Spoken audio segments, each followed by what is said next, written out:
Morning ಬ್ರೇಕ್ಫಾಸ್ಟ್ಗೆ ಬೇಗ ಇನ್ಸ್ಟೆಂಟಾಗಿ ಏನು ಮಾಡೋದು ಅಂತ ಯೋಚಿಸ್ತಾ ಇದ್ದರೆ ಇಲ್ಲೊಂದು ರೆಸಿಪಿ ತೋರಿಸ್ತಾ ಇದ್ದೀನಿ. ಅವಲಕ್ಕಿ ರೊಟ್ಟಿ ಮತ್ತು ಅದಕ್ಕೆ ಜೊತೆಯಾಗಿ ಕೆಂಪು ಚಟ್ನಿ ತೋರಿಸ್ತಾ ಇದ್ದೀನಿ. ತುಂಬ ಚೆನ್ನಾಗಿರುತ್ತೆ ಮತ್ತು ಅವಲಕ್ಕಿ ನಮಗೆ ಹೆಲ್ತ್ಗೂ ತುಂಬ ಒಳ್ಳೆಯದು ಮತ್ತು ಮಕ್ಕಳಿಗೆ ಈ ರೆಸಿಪಿ ತುಂಬ ಇಷ್ಟವೂ ಆಗುತ್ತೆ ಮತ್ತು ಇನ್ಸ್ಟೆಂಟಾಗಿ ನಾವು ಬ್ರೇಕ್ಫಾಸ್ಟ್ಗೆ ಮಾಡ್ಕೋಬೋದು.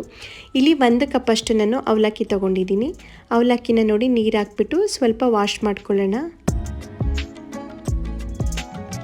ಈ ರೀತಿ ವಾಶ್ ಆದಮೇಲೆ ನೀರು ಎಕ್ಸ್ಟ್ರಾ ಸೋಸ್ಕೊಂಡು ಮತ್ತೆ ನೀರು ಹಾಕ್ಬಿಟ್ಟು ನೆನೆಸಿಡೋಣ. ಒಂದು 15 ಮಿನಿಟ್ಸು ಅವಲಕ್ಕಿ ನೆಂದರೆ ಸಾಕು. ನೋಡಿ 15 ಮಿನಿಟ್ಸ್ ಆದಮೇಲೆ ಅವಲಕ್ಕಿ ಎಲ್ಲ ಚೆನ್ನಾಗಿ ನೆಂದಿದೆ. ಈಗ ಈ ಅವಲಕ್ಕಿನ ಸ್ಮ್ಯಾಶ್ ಮಾಡ್ಕೊಳ್ಳೋಣ.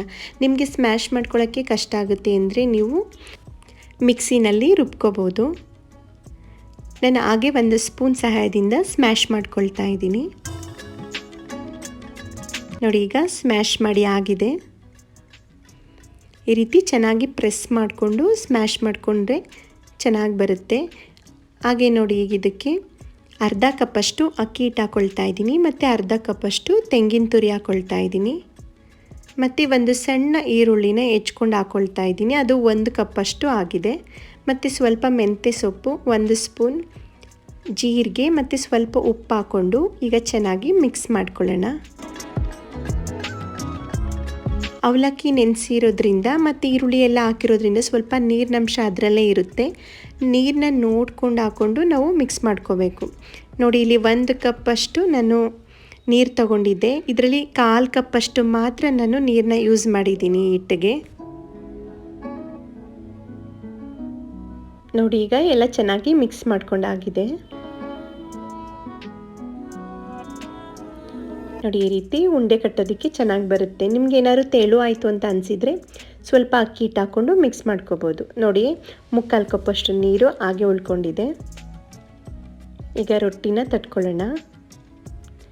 ನಾನಿಲ್ಲಿ ಬಾಳೆದೆಲೆ ಮೇಲೆ ರೊಟ್ಟಿ ತಟ್ಕೊಳ್ತಾ ಇದ್ದೀನಿ. ನಿಮಗೆ ಬಾಳೆದೆಲೆ ಇಲ್ಲ ಅಂದರೆ ಬಟರ್ ಪೇಪರ್ ಇಲ್ಲ ಮಾಮೂಲಿ ಕವರ್ ಇರುತ್ತಲ್ಲ ಮನೆಯಲ್ಲಿ, ಅದ್ರ ಮೇಲಾದ್ರೂ ತಟ್ಕೋಬೋದು. ಇಲ್ಲ ನೀವು ಹಿಟ್ಟು ಹಾಕ್ಕೊಂಡು ತಟ್ತೀವಿ ಅಂತ ಅಂದರೆ ಇನ್ನೊಂದು ಸ್ವಲ್ಪ ಗಟ್ಟಿಯಾಗಿ ಮಿತ್ಕೊಂಡು ನೀವು ಹಿಟ್ಟು ಹಾಕ್ಕೊಂಡು ಅಕ್ಕಿ ಹಿಟ್ಟು ಇಲ್ಲ ಮೈದಾ ಯಾವುದಾದ್ರೂ ಸರಿ ಹಿಟ್ಟು ಹಾಕ್ಕೊಂಡು ನೀವು ರೊಟ್ಟಿನ ತಟ್ಕೋಬೋದು. ಬಾಳೆದೆಲೆ ಮೇಲೆ ಅವಲಕ್ಕಿ ರೊಟ್ಟಿನ ತಟ್ಕೊಳ್ತಾ ಇದ್ದೀನಿ ನಾನು. ನೀವು ಈ ರೀತಿ ತಟ್ಕೊಂಡು ಆದಮೇಲೆ ನೀವು ಕೈಲಿ ಹಾಗೆ ಎತ್ತು ಸಹ ಹಾಕ್ಬೋದು. ಇಲ್ಲ ಆಗ್ತಾ ಇಲ್ಲ ಎಲ್ಲ ಕಿತ್ತೋಗ್ತಾ ಇದೆ ಅಂದರೆ ನೀವು ಬಾಳೆದೆಲೆನ ಹೆಂಚು ಮೇಲೆ ಹಾಗೆ ಹಾಕಿದರೆ ನೀಟಾಗಿ ರೊಟ್ಟಿ ಬರುತ್ತೆ. ನೋಡಿ ತೋರಿಸ್ತಾ ಇದ್ದೀನಿ. ಈ ರೀತಿ ಕೈ ಮೇಲೆ ತೊಗೊಂಡಾದರೂ ನೀವು ಕಾದಿರೋ ಹೆಂಚು ಮೇಲೆ ರೊಟ್ಟಿ ಹಾಕ್ಬೋದು. ಇಲ್ಲ ಬಾಳೆದೆಲೆನ ತವೆ ಮೇಲೆ ಹಾಕಿ ಈ ರೀತಿ ನೋಡಿ ನೀಟಾಗಿ ಎತ್ಕೋಬೋದು. ಈಗ 2 ಕಡೆನೂ ರೊಟ್ಟಿ ಚೆನ್ನಾಗಿ ಬೇಯಿಸ್ಕೊಳ್ಳೋಣ. ನೋಡಿ ಅವಲಕ್ಕಿ ರೊಟ್ಟಿ ರೆಡಿಯಾಗಿದೆ. ಮಕ್ಕಳಿಗಂತೂ ತುಂಬಾ ಇಷ್ಟ ಆಗುತ್ತೆ ಮತ್ತು ನಾವು ಲಂಚ್ ಬಾಕ್ಸ್ಗೆ ಕೊಡೋದಕ್ಕೆ ಮಕ್ಕಳಿಗೆ ತುಂಬ ಚೆನ್ನಾಗಿರುತ್ತೆ. ಅವಲಕ್ಕಿ ರೊಟ್ಟಿ ಜೊತೆ ಈ ಟೊಮೊಟೊ ಚಟ್ನಿ ಕಾಂಬಿನೇಷನ್ ತುಂಬಾ ಚೆನ್ನಾಗಿರುತ್ತೆ.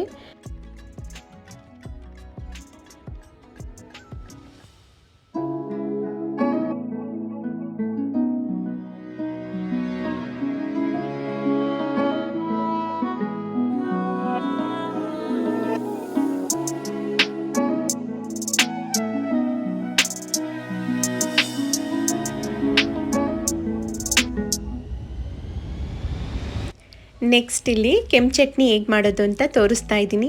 ತುಂಬ ಈಸಿಯಾಗಿ ನಾವು ಮಾಡ್ಕೋಬೋದು. ಈ ಚಟ್ನಿನ ನಾವು ಇಡ್ಲಿ, ದೋಸೆ, ಚಪಾತಿ, ರೊಟ್ಟಿ ಹಾಗೆ ಅವಲಕ್ಕಿ ರೊಟ್ಟಿಗಂತೂ ಈ ಚಟ್ನಿ ಕಾಂಬಿನೇಷನ್ ತುಂಬಾ ಚೆನ್ನಾಗಿರುತ್ತೆ. ಒಂದ್ಸಲ ಟ್ರೈ ಮಾಡಿ ಹೇಗೆ ಮಾಡೋದು ಅಂತ ನೋಡೋಣ. ಟೇಸ್ಟ್ ಅಂತೂ ಅದ್ಭುತವಾಗಿರುತ್ತೆ. ಇಲ್ಲಿ ಮೊದಲನೇದಾಗಿ ನಾನು ಪ್ಯಾನ್ಗೆ ಸ್ವಲ್ಪ ಎಣ್ಣೆ ಹಾಕ್ಕೊಳ್ತಾ ಇದ್ದೀನಿ.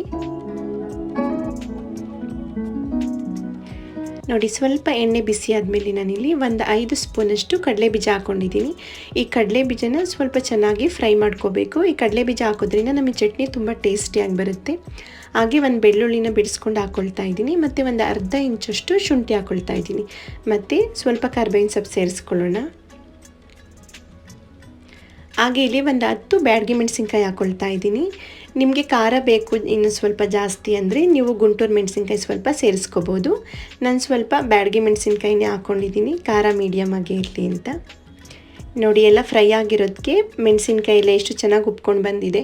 ಇಲ್ಲಿ 2 ಈರುಳ್ಳಿನ ನಾನು ದಪ್ಪ ದಪ್ಪಾಗಿ ಹೆಚ್ಕೊಂಡು ಹಾಕ್ಕೊಂಡು ಫ್ರೈ ಮಾಡ್ಕೊಳ್ತಾ ಇದ್ದೀನಿ.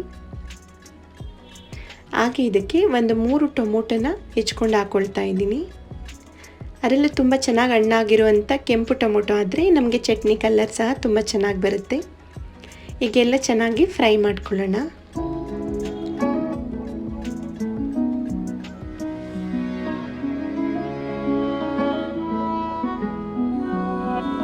ನೋಡಿ ಎಲ್ಲ ಚೆನ್ನಾಗಿ ಫ್ರೈ ಆಗಿದೆ. ಈಗ ಸ್ವಲ್ಪ ಉಪ್ಪು ಹಾಕ್ಕೊಳ್ತಾ ಇದ್ದೀನಿ. ಹಾಗೆ 1 ಸ್ಪೂನಷ್ಟು ಜೀರಿಗೆ ಹಾಕ್ಕೊಳ್ತಾ ಇದ್ದೀನಿ. ಈಗ ಇದೆಲ್ಲ ತಣ್ಣಗಾದ್ಮೇಲೆ ನಾವು ಪೇಸ್ಟ್ ಮಾಡ್ಕೊಳ್ಳೋಣ. ಟೊಮೊಟೊ ಚಟ್ನಿ ರೆಡಿಯಾಗಿದೆ. ಅದರಲ್ಲೂ ರೊಟ್ಟಿಗಂತೂ ಈ ಚಟ್ನಿ ತುಂಬಾ ಚೆನ್ನಾಗಿ ಅನಿಸುತ್ತೆ. ಒಂದ್ಸಲ ಟ್ರೈ ಮಾಡಿ, ತುಂಬಾ ಚೆನ್ನಾಗಿ ಬರುತ್ತೆ.